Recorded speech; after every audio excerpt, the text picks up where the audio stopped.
যখন মানুষ দেখে যে তার বাচ্চাকে গুলি করে মেরেছে যেই মহিলা, তার ফাঁসি হয়েছে, শেখ রেহানা সাগররুনি হত্যায় জড়িত ছিল, তার ফাঁসি হয়েছে, তখন মানুষের শান্তি হবে, তার আগে না। এই যে এতগুলি বাচ্চাকে গুলি করে মারলো, এতগুলি বাচ্চাকে পঙ্গু করলো, ওদের বিরুদ্ধে কেস করে ওদের বাংলাদেশে এনে ওদের বিচার করা দরকার। আমি মনে করি যে এই বাচ্চাদের বাবা মারা, তাদের কোনো শান্তি হবে না যতদিন শেখ হাসিনা ওয়াজেদ ফাঁসির মঞ্চে না ঝুলে, কোনো শান্তি হবে না অনেক মানুষের। এবং এটা করার জন্যে এই সরকার কি খুব শক্তিশালী পদক্ষেপ নিয়েছে? আমি সেটা দেখিনি। এবং এটা মানে একেবারে এটা একটা সিরিয়াস জিনিস। আমাদের এই ইনসিডেন্টটাকে ক্লোজারে আনা দরকার। ক্লোজার আসবে কি করে? যখন মানুষ দেখে যে তার বাচ্চাকে গুলি করে মেরেছে যেই মহিলা, তার ফাঁসি হয়েছে, শেখ রেহানা সাগররুনি হত্যায় জড়িত ছিল, তার ফাঁসি হয়েছে, তখন মানুষের শান্তি হবে, তার আগে না। তো এই ব্যাপারে এই সরকার কথাবার্তাও আমি ঠিক পছন্দ করছি না। তারা যে ধরনের কথাবার্তা বলছে, এগুলো সব এই নিরামিষ কথাগুলি আমি অ্যাকসেপ্ট করি না। তারা আওয়ামী লীগকে রাজনীতি করতে দেওয়া উচিত এসব কথা বলছে। যেই দল বাংলাদেশে 2 বার গণতন্ত্র ধ্বংস করেছে, বহুদলীয় গণতন্ত্র, তাদেরকে বহুদলীয় গণতন্ত্রের সুবিধা কেন দিচ্ছেন? কখনো দিবেন না। নাৎসি পার্টিকে দেয়নি, আওয়ামী লীগকে দেওয়ার কোনো যুক্তি নাই। এবং এটা যেই বলুক না কেন, আমি শুনেছি বড় রাজনৈতিক দলের একজন নেতা বলেছে ওদেরকে দেওয়া উচিত। ওদেরকে কোনো সুযোগ সুবিধা হবে আগে, কঠিন বিচার, ওদের বিচারের পর কয়েকশো লোক ফাঁসি হওয়ার পর তারপরে আমরা আলাপ করতে পারি। ওদের একটা নতুন আওয়ামী লীগ যদি করতে চায়, কারা কারা ওটাতে থাকতে পারে, ক্লিন ইমেজের কিছু লোক যদি থাকে, বেঁচে থাকে, তাদেরকে নিয়ে একটা দল করতে চাইলে করতে পারে। কিন্তু তাদের বিচার হওয়ার আগে আমি এই ধরনের কথা শুনতে চাই না। আমার মনে হয় বাংলাদেশের জনগণও শুনতে চায় না। যেটা শোনা যাচ্ছে এই মুহূর্তে সেটা হচ্ছে যে আওয়ামী লীগ নিষিদ্ধ নয়, দলের রেজিস্ট্রেশন বাতিল হতে পারে। আপনি কি শুনেছেন বা আপনার এরকম শুনতে পাচ্ছে? একটা আবছা আবছা শোনা যাচ্ছে। নানান ধরনের এখন ভারতের একটা চাপ আছে। আপনি জানেন যে একটা ইনক্লুসিভ ইলেকশন বলতে তারা আওয়ামী লীগকে মিন করছে, সেভাবে কিন্তু বলছে না। ভারতীয় সেনাপ্রধানও বলেছে যে একটা নির্বাচিত সরকার এলে তখন সমস্যাগুলি দূর হয়ে যাবে, পরিষ্কার বার্তা তারা দিয়েছে। তো এগুলির থেকে বোঝা যায় যে আওয়ামী লীগকে পুনর্বাসনের জন্য তারা একটা ডিল চাচ্ছে আর কি, কোনো না কোনোভাবে। সেটা বিএনপির সঙ্গে, জামায়াতের সঙ্গে হয়তো তাদের কথাবার্তা হচ্ছে, আমি অনুমান করি আর কি। ভারতীয় সেনাবাহিনী চাক, ভারতীয় সেনাবাহিনীর প্রধানের বাপও চাক। বাংলাদেশের যে কোনো বাজারে একজন আওয়ামী লীগ হিসাবে যদি চিহ্নিত হয়ে দাঁড়িয়ে বক্তৃতা দেয়, পচা টমেটো, তাকে পচা ডিম, সে তাকে খেতেই হবে, কোনো উপায় নাই।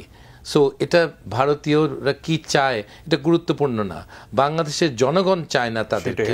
এটা যেটা নির্ধারণ করবে সেটাই হবে, কারণ এই রক্তের সঙ্গে আমরা বেইমানি করতে পারি না কোনোভাবে, শহীদের রক্তের সঙ্গে আমরা করতে পারি না, কিন্তু করা হচ্ছে তো হচ্ছে। কিন্তু আমাদের সেটা সচেতন করে তুলতে হবে সবাইকে, মানুষকে সেই বারবার মনে করিয়ে দিতে। আমরা তো বিস্মৃতি পরায়ণ জাতি, তো আমরা ভুলে যাই এবং আমরা অনেক উদার, অনেক ক্ষমাশীল, কিন্তু সেটা ঠিক হবে না। না হলে আবার ফেসিবাদ আবার বীজ হয়ে যাবে, সেটা আবার নতুন করে নতুনভাবে আরো ভয়ঙ্কর হিসেবে আসবে। আওয়ামী লীগকে যখন নিশ্চিহ্ন করা হয়েছিল তখন আওয়ামী লীগ 21 বছর ক্ষমতার বাইরে ছিল, আবার এসছে দানবের মতো, তখন সেটা ফ্র্যাঙ্কেনস্টাইন হয়ে দাঁড়িয়েছে, তাই না? সেটাকে তো আমরা গিয়ে এত প্রাণ, এত ক্ষয়, এত সম্পদ ক্ষয়, এত অশ্রুজল, এত রক্তধারা, সেগুলি কিন্তু আমরা বারবার তো উই কান্ট অ্যাফোর্ড দ্যাট, তাই না? আমাদের তো একটা শিক্ষা নিতে হবে, এক জায়গায় শেষ করতে হবে। আমাদের একটা প্রগতিশীল, একটা সমৃদ্ধ, একটা গণতান্ত্রিক দেশ হিসেবে আমাদেরকে মাথা তুলে দাঁড়াতে হবে। আমাদের সেই সম্ভাবনা আছে, মেধা আছে, শক্তি আছে, সবকিছু আছে। কিন্তু আমাদের দেশে মানুষ আগের ঘটনা ভুলে যায়।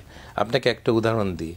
এই প্যালেস্টিন নিয়ে একটা 12 তারিখে মিছিল হয়েছে, সেখানে আলিম উলেমারা ছিল, অনেক দল ছিল।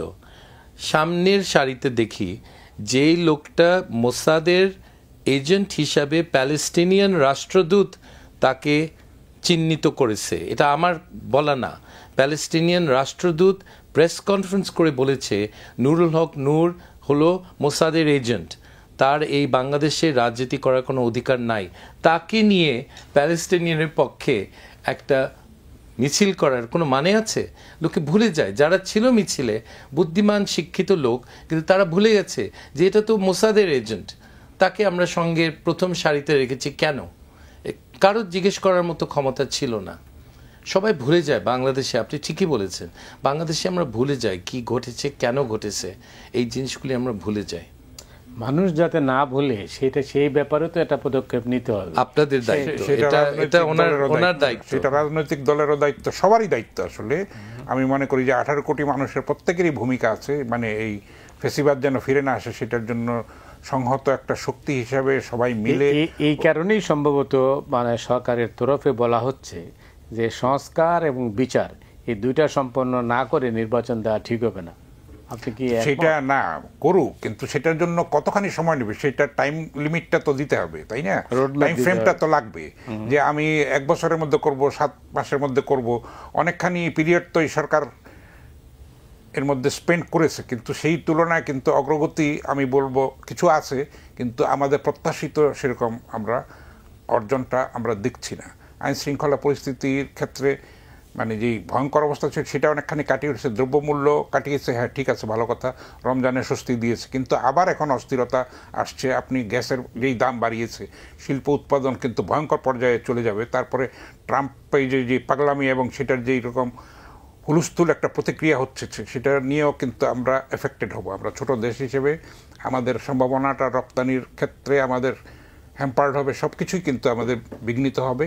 সুতরাং এখন কিন্তু আমাদের জন্য পরিস্থিতিটা আরও জটিল, ঘোলাটে এবং কঠিন হয়ে উঠছে। তো সুতরাং আমরা যদি ঐক্যবদ্ধ না থাকি, সবাই মিলে সচেতন না থাকি, রাজনৈতিক দলগুলি যদি সেরকম দায়িত্বশীলতার পরিচয় না দিতে পারি, তাহলে কিন্তু সংকটটা আরও ঘনীভূত হবে বলে আমার আশঙ্কা।